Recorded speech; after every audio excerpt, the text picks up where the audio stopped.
Hello students, hope you have understood the unit 1. Let's start with the unit 2, chapter 3, rural consumer behavior.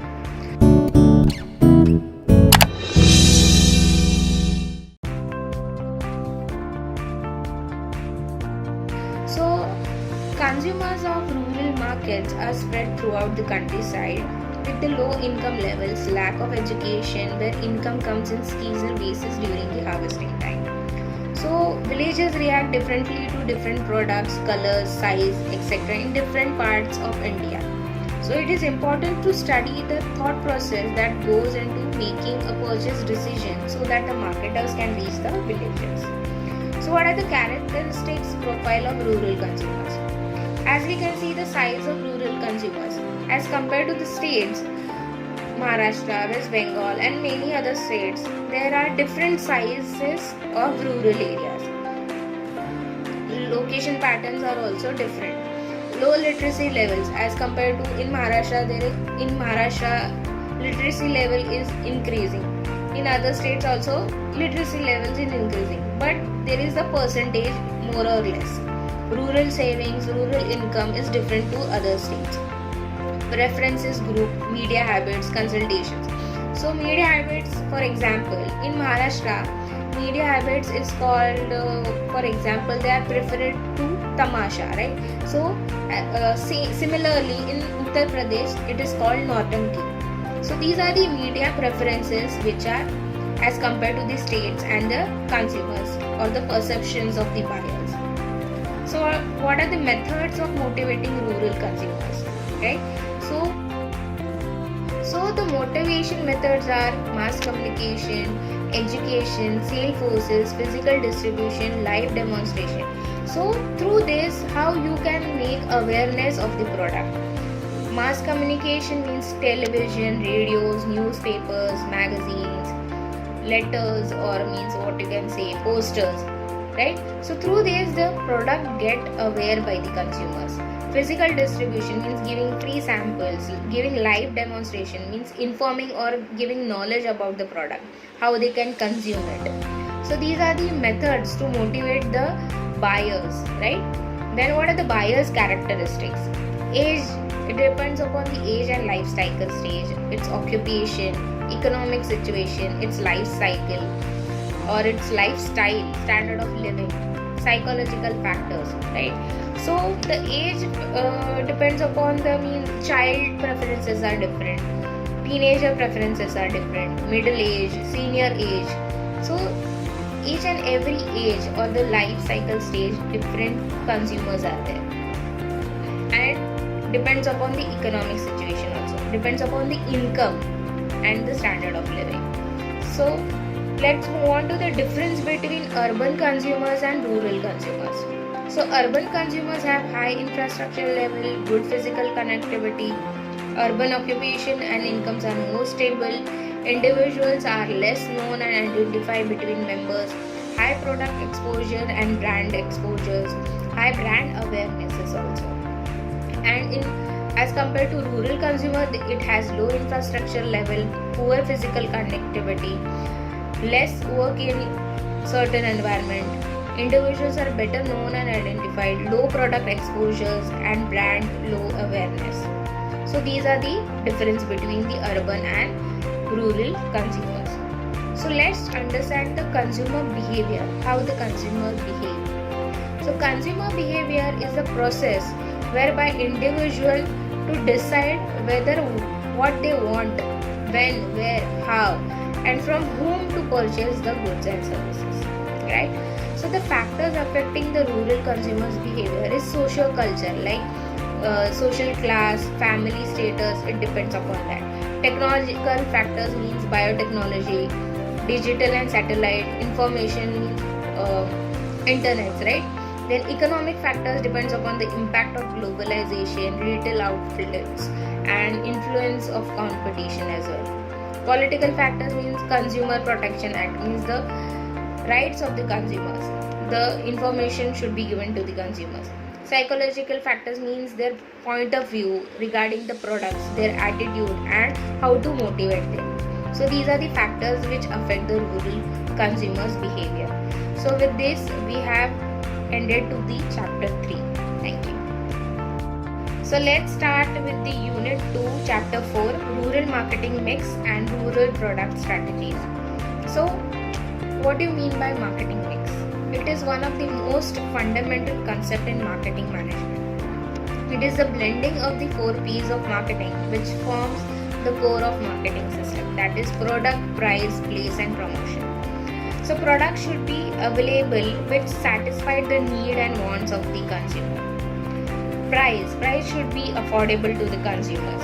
Place, it should be available in each area of the market. Promotion, it should be promoted, means it should be reached to the consumer. The product should be aware by the consumer. So these are the basic P's of marketing, and further it is extended to 4 A's of marketing, that is which we have learned in unit 1, that is availability, affordability, acceptability and awareness. So next concept is branding, packaging and labeling. So what do you mean by branding? Brand strategy is to give a name to the product, right? A company name or a identity to the product. So it is used to gain the acceptance of consumers and secure the competitive edge.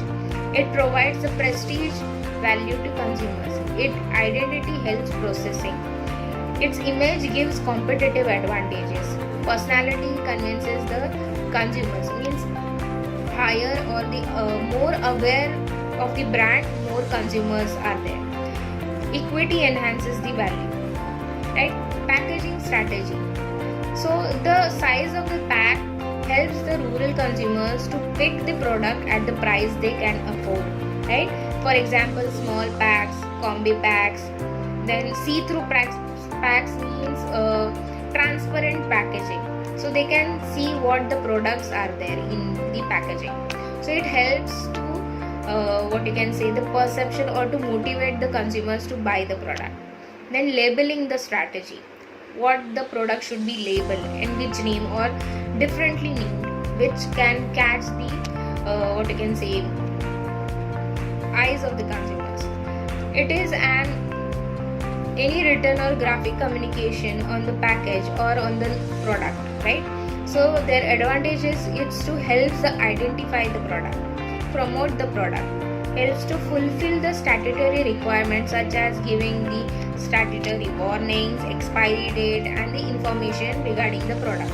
It enables transportation companies also to know the nature of the product, right? So these are the advantages of branding, labeling and packaging. So next is consumer durables. Goods may be durable or perishable, low price or high price, necessity or luxury, right? So for example, fish or bread is a perishable consumer item and it must be consumed or used quickly. For example, TV or mixture are durable goods, are the one that usually last over extended number of uses, right? So it depends upon how the product lasts,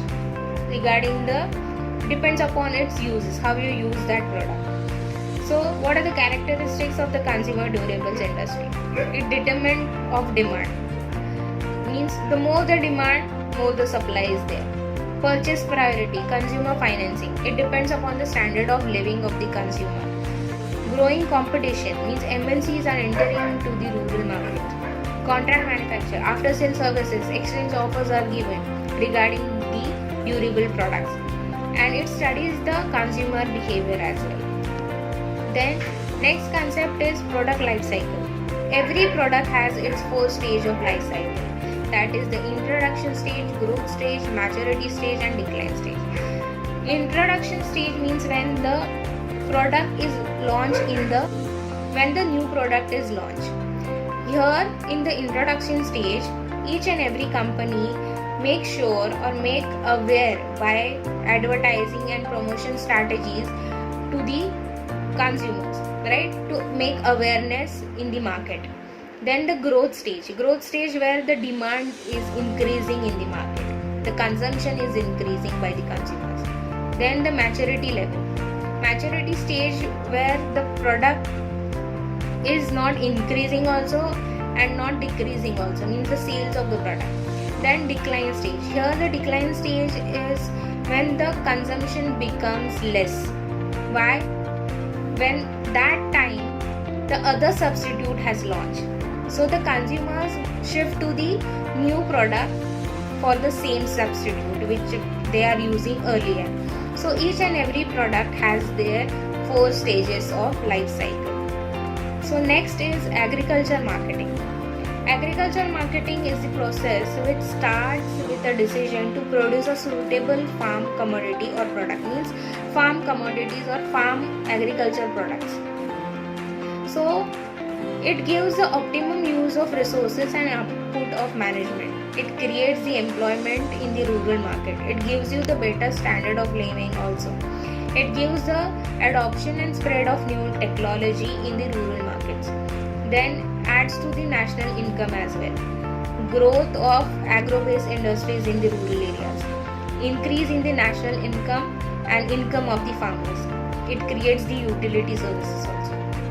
So the next concept is fake brands. So what do you mean by fake brands? Here the corporate marketers often find the competition from copycats to be a big menace and depends on the ways of mitigating it. So there are 2 types: counterfeit products, where the fake products that bear the identical name, packaging, graphics, color schemes and even the same name. Pass-off products uses similar sounding or similar in spelling. Look-alike products, where the copycats resemble the original in many ways, that is brand phonetics, packaging, visuals, quality intangibles and many more. So here the strategy is to counter the fake brands. So the company should make the packaging very complicated where the copycats cannot copy the resemblance. Then products at the low end, promoting quality consciousness, means to make aware regarding the quality of the product. Rural pull promotion, syndicate, means to make sure the consumers knows the real products whatever they are buying. So here we end this chapter. Hope you have understood this unit. Thank you.